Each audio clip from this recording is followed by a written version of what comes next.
आज की कहानी है आलसी गधा। एक गांव में एक मेहनती और साधारण व्यापारी रहता था। उसके पास एक गधा था। व्यापारी अपने गधे से बहुत प्यार करता था और गधा भी अपने मालिक से प्यार करता था। व्यापारी काफी दयालु और अच्छा इंसान था, लेकिन उसका गधा बेहद आलसी और कामचोर था। उसे सिर्फ खाना और आराम पसंद था।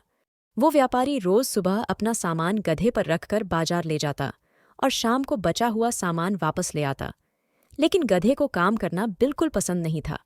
व्यापारी हमेशा अलग अलग चीजें बाजार में बेचने के लिए ले जाता था। एक दिन व्यापारी को पता चला कि बाजार में नमक की बहुत ज्यादा मांग है और फिलहाल नमक का व्यापार करने में अधिक फायदा है, तो व्यापारी ने निर्णय लिया कि अब वो नमक ही बेचेगा।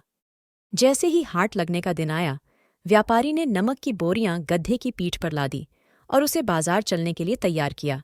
व्यापारी गधे के आलसीपन के बारे में जानता था, इसलिए गधे के न चलने पर उसने गधे को एक दो बार धक्का दिया और गधा चल पड़ा। नमक की बोरियां थोड़ी भारी थीं, जिस वजह से गधे के पैर कांप रहे थे और उसे चलने में मुश्किल हो रही थी। लेकिन किसी तरह गधा नमक की बोरियां लेकर आधे रास्ते तक आ गया। बाजार जाने के रास्ते में ही बीच में एक नदी पड़ती थी, जिस पर पुल बना हुआ था। गधा जैसे ही नदी पार करने के लिए उस पुल पर चढ़ा तो लड़खड़ाकर सीधे नदी में जा गिरा। गधा नदी में जैसे ही गिरा, व्यापारी घबरा गया और हड़बड़ी में तैरते हुए उसे नदी से निकालने के लिए पहुंच गया। व्यापारी ने मेहनत करके अपने गधे को नदी से बाहर निकाल लिया। जैसे ही गधा नदी से बाहर निकला तो उसे महसूस हुआ कि पीठ पर लदी बोरियां हल्की हो गई हैं। ऐसा इसलिए हुआ, जब गधा नदी में गिरा तो उन बोरियों में से ज्यादातर नमक पानी में घुल चुका था। ये देखकर व्यापारी हताश होकर वापस घर लौटकर आ गया। इस घटना की वजह से व्यापारी को बहुत नुकसान भी हुआ, पर आलसी गधे को अब अपने पीठ पर लादा वजन कम करने की तरकीब सूझ चुकी थी और अब हर बार ऐसे ही करने की योजना उसने बनाई। अगले दिन बाजार जाते समय जब पुल आया तो गधा जानबूझकर नदी में गिर गया और उसकी पीठ पर टंगी बोरियों में रखा सारा नमक पानी में घुल गया। व्यापारी को फिर से आधे रास्ते से ही घर लौटना पड़ा। अब गधे ने हर दिन ऐसा करना शुरू कर दिया। वह अब रोज नदी में जानबूझकर गिरने लगा, जिससे नमक नदी के पानी में घुल जाता और बोरियों का भार हल्का हो जाता। लेकिन गधे की इस हरकत के कारण गरीब व्यापारी को बहुत ज्यादा नुकसान उठाना पड़ रहा था।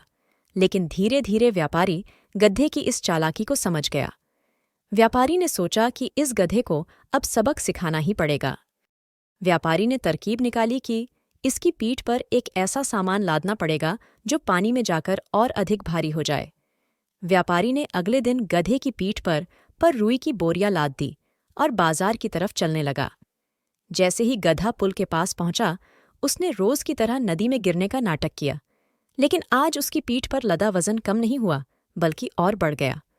इस बार उसकी तरकीब उस पर ही भारी पड़ गई, क्योंकि पानी में गिरने के कारण रुई में पानी भर गया और रुई की बोरियों का वजन पहले से 2 गुना हो गया था।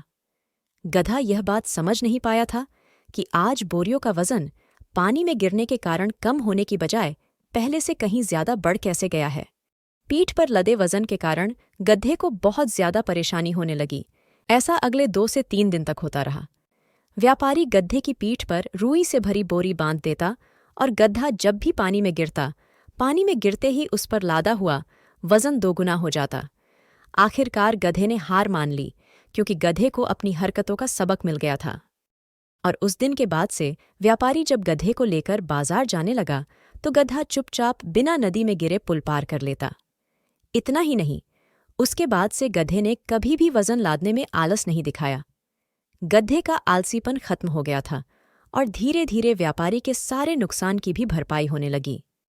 तो दोस्तों, इस आलसी गधे की कहानी से हमें ये सीखने को मिलता है कि हमें हर कार्य को बहुत ही निष्ठा के साथ करना चाहिए और आलस में आकर किसी भी काम को टालना नहीं चाहिए, क्योंकि अंत में अपने आलसीपन का भुगतान आपको खुद ही करना पड़ता है। कई बार आलसीपन की वजह से अहम कार्य भी आपके हाथ से निकल जाते हैं। साथ ही व्यापारी की तरह समझ और सूझबूझ से यह सबक मिलता है कि अपनी बुद्धि और सूझबूझ से किसी भी काम को आसानी से किया जा सकता है और विपरीत परिस्थितियों को भी अपने अनुकूल बनाया जा सकता है। धन्यवाद दोस्तों। आशा करती हूँ कि आपको ये मज़ेदार कहानी पसंद आई हो।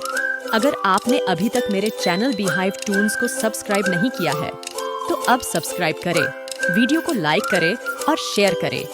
आपका समर्थन मुझे और अधिक वीडियोस बनाने के लिए प्रेरित करेगा। धन्यवाद।